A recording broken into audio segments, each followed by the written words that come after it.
guys, Joshua Peterson here, Peterson Electric, up today here in Estes Park, Colorado. Beautiful area. Today I want to talk about de-ice melt.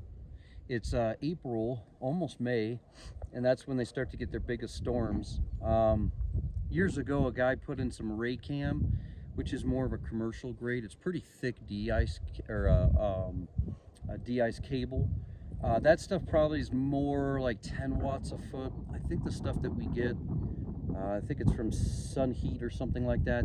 Theirs is more 6 watts a foot. So if you had, I don't know, 200 and, let's say 200 feet, it'd be 120 watts. So, I mean, it's not gonna pull but a few amps. So keep in mind that when you're picking your system, you gotta figure out the length. It does show in the system to do it like this. Okay, this is very traditional, just peaks, but the issue they're having is this tree. This tree is a complete block of the sun. In January, that horizon's a little bit more like this, and by we hit June and July, it's like this, right?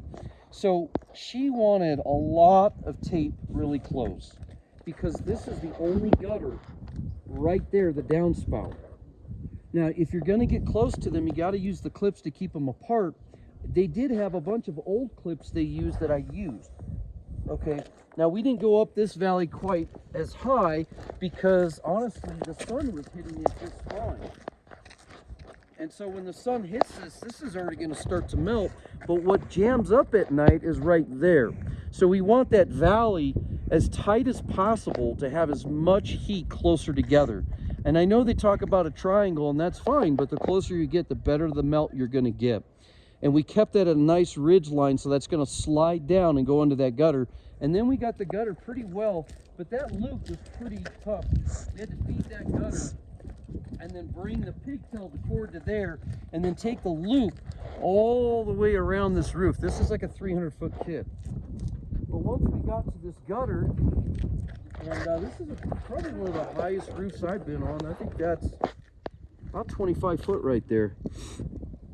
But right here, so you can see how I got this in and out of this little gutter here where it jams up and ice. The issue they were having was it was dripping down in their master bathroom.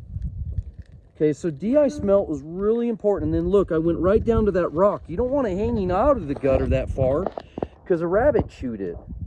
So you want it to end right at the gutter, but you have to have them down that whole gutter we did, just so that way the system keeps flowing. And then over here is going to be their plug-in thermostat. If you want to hand me the phone. So this is their plug-in thermostat. I'm going to do my best. Okay. Hopefully you can see it. I don't know where I'm at. But that'll plug right in there, and then that pipes straight down to the bottom there. And so, you know, a dedicated circuit, it could be necessary. If you get the 240 volt kit, you got to have a dedicated circuit, because where do you have 240 at 20 amp around the house? Hardly ever. But if you do a 120 volt, there's usually a plug around there that can handle, you know, 5 amps. So you got to do your math right on Ohm's law. But this is really, it took all 4 of us. You know, we ripped all the old stuff off and put it back on. It's about a day's worth of work. Had to load up the ladders and all the equipment. So, but yeah, de-ice melt, very important. I did it on my house because I have a peak. Though my house faces a little bit more east, there's a part where the sun right in January, December doesn't hit, and that snow piles up, and the flat roof is really flat. It's not even a 15-degree pitch. This is probably a 612, almost an 812 right here. And if you have a 1212 pitch, then you probably don't have to worry about it. They've got metal on the roof, and in fact, they've got to put guards up there to keep the icing coming down and hitting you in the head as you walk out of the house. So this helps prevent them from jamming up, and then the weight of the gutters pulling out the nails, and then the water wicking backwards and eating the fascia of the gutter too. So this is really important to have back up here. Estes Park, we've done a few of these, but we just took off what was there and put on some newer stuff. But the reason why theirs went bad is they kinked over it. You can't kink it and then overlap and touch itself. It'll burn out in time. Anyways, guys, thanks for joining us. If you have any questions, give us a call. We're in Loveland, Colorado.